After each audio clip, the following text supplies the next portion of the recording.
Hello everyone, আজকে দেখাবো হচ্ছে আলু দিয়ে কাতলা মাছ রান্নার রেসিপিটা। তো কিভাবে রান্না করি খুব সহজে সেটা আজকে আপনাদের সাথে দেখাবো।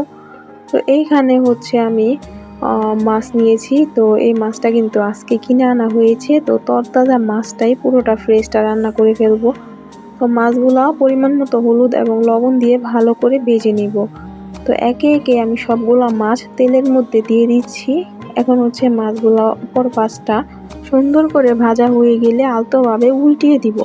তো সবগুলা মাছ হচ্ছে আমি উল্টিয়ে পাল্টিয়ে ভালো করে ভেজে নিব, যেহেতু তাজা মাছ। আর মাছটা কিন্তু ভাজার পর অনেক সুন্দর সফট রয়ে গেছে, আর ঝোলে দেওয়ার পর জাস্ট দেখবেন তুলতুলে থাকবে। তো কাতলা মাছ কার কার ভালো লাগে, আমার কাছে তো কাতলা মাছ রুই মাছ সিমিলারই লাগে খেতে। তো যাই হোক, মাছটা আমি এরকম লাল লাল করে ভেজে সবগুলা নামিয়ে নিব। তো যাই হোক, ওই মাছ ভাজা তেলের মধ্যে আমি দিয়ে দিলাম কেটে রাখা আলুগুলাও কিন্তু আমি পরিমাণ মতো হলুদ এবং লবণ দিয়ে ভালো করে ভেজে নিব। আর এখানে কিন্তু আলুর পরিমাণটা বাড়িয়ে দেওয়া হয়েছে, কারণ হচ্ছে মাছের পরিমাণও কিন্তু বেশি। তো এখানে হচ্ছে আমি পরিমাণ মতো হলুদ এবং পরিমাণ মতো লবণ দিয়ে ভালো করে আলুটাকে ভেজে নিব। তো এখানে কিন্তু বললাম তো আলুর পরিমাণটা বাড়িয়ে দেওয়ার কারণ হচ্ছে এখানে মাছের পরিমাণও কিন্তু বেশি। তো যাই হোক, আমি ঢেকে ঢেকে আলুটাকে ভালো মতো ভেজে নিব কিছুক্ষণ সময় নিয়ে। তো ঢাকনাটা খুলে আবার হচ্ছে আলুটাকে একটু নেড়ে চেড়ে দিচ্ছি, কারণ হচ্ছে আলুটা সিদ্ধ হতে যেহেতু একটু সময় লাগবে, এজন্য ঢেকে দিলাম আর কি। তো ভাজা হয়ে গেলে আমি আলু নামিয়ে নিব। আর আলু হচ্ছে মাছের তরকারি ঝোলের মধ্যে কার কেমন লাগে জানি না, আমার কাছে মোটামুটি লাগে, এত বেশি পছন্দ না, তবে খেতে ভালোই লাগে।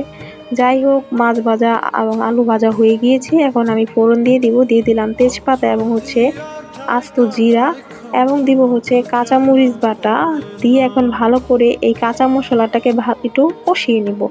যে পর্যন্ত নাকি মশলা থেকে তেল তেল ভাব বের না হবে ওই পর্যন্ত কিন্তু কষাতে হবে। এবার আমি দিয়ে দিলাম পরিমাণ মতো হলুদ এবং পরিমাণ মতো লবণ এবং পরিমাণ মতো শুকনো মরিচের গুঁড়া, এবং দিলাম হচ্ছে হালকা একটু ধনিয়া গুঁড়া।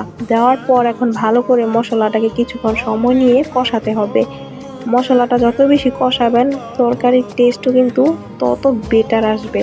তো মশলা থেকে কিন্তু তেলটা ভেসে উঠেছে। এবার আমি দিয়ে দিলাম ভেজে রাখা সবগুলো আলুটা দিয়ে এখন আবার হচ্ছে কিছুক্ষণ সময় নিয়ে কষিয়ে নিব। তো আলুর মধ্যেও যখন নাকি মশলাটা লেগে লেগে যাবে এবং তেল তেল বা বের হবে, এরপর হচ্ছে আমি ঝোলের জন্য পরিমাণ মতো জল দিয়ে দিব। তো মশলা কষানো শেষ, আলু কষানো শেষ, এবার আমি ঝোলের জন্য পরিমাণ মতো জল দিয়ে ঝোলটাকে ভালো মতো ফুটিয়ে নিব। ঝোলটা ভালো মতো ফুটে গেলে এরপর আমি দিয়ে দিব ভেজে রাখা মাছগুলা। আর মাছটা কিন্তু এই পর্যায়ে দিয়ে দিবেন, তাহলে কিন্তু খুব সুন্দরভাবে দেখবেন মাছটাও ফুলে একেবারে টসটসা হয়ে গিয়েছে। এখন হচ্ছে আমি একে একে সবগুলা মাছ তরকারির উপরে দিয়ে দিব। তো সবগুলা মাছ আমি দিয়ে দিচ্ছি। আপনারাও কিন্তু এই স্টেপ ফলো করে কম মশলায় রান্না করতে পারেন। আশা করি আপনাদের কাছে ভালো লাগবে, নিরাশ হবেন না। তো সবগুলা মাছ দেওয়া হয়ে গেলে আবার কিছুক্ষণ সময় ওয়েট করার পর এরপর আমি দিব হচ্ছে ভাজা জিরার গুঁড়া। এই ভাজা জিরার গুঁড়া দেওয়ার পর তরকারির টেস্টটাই কিন্তু পুরোপুরি চেঞ্জ হয়ে যায়। তা আমি হচ্ছে একটু নেড়ে চেড়ে দিচ্ছি। এখন হচ্ছে নামানোর আগ পর্যায়ে আমি দিয়ে দিব হচ্ছে এখানে ভাজা জিরার গুঁড়া, যেটা আমি আগে থেকে কিন্তু টেলে রেখেছিলাম। আপনারা চাইলে ইনস্ট্যান্টও টেলে রাখতে পারেন। তো আমি এখানে 2 চা চামচের মতো ভাজা জিরার গুঁড়া দিলাম। জিরার গুঁড়া দেওয়া হয়ে গেলে এখন হচ্ছে ফাইনালি আমি 3 থেকে 4 মিনিটের মতো তরকারিটাকে কুক করে নেব, এবং দিব হচ্ছে ফ্রেশ ধনিয়া পাতা কুচি। আপনাদের হাতের কাছে ধনিয়া পাতা কুচি থাকলে দিবেন, তবে না থাকলেও প্রবলেম নেই, কিন্তু দিলে কিন্তু অনেক বেশি ভালো লাগে। আর এখন তো ধনিয়া পাতার সিজনই, বাজারে ফ্রেশ ধনিয়া পাতা পাওয়া যায়। যাই হোক, এখন হচ্ছে ঝোলটা শুকানোর পালা। ঝোলটা আমি একটু চেক করে দেখছিলাম যে সব কিছু ঠিক আছে কিনা। তো সব কিছু যেহেতু পারফেক্ট ছিল, এখন হচ্ছে আমি নামিয়ে নিব তরকারিটা, যেহেতু ঝোলটাও প্রায় শুকিয়ে গিয়েছে। আর 2 থেকে 3 মিনিটের মতো রান্না করলে হয়ে গেল। তো দেখেন তরকারিটা কি সুন্দর আসছে কালার, আর খেতে অসাধারণ হয়েছিল। আপনাদের কাছে এই রেসিপিটা কেমন লাগলো জানাবেন। তাছাড়া আমি কিন্তু খুব সহজে রান্না করার চেষ্টা করেছি। যদি রেসিপিটা ভালো লেগে থাকে অবশ্যই লাইক, কমেন্ট, শেয়ার করে পাশে থাকবেন। Thanks for watching this video. Tata.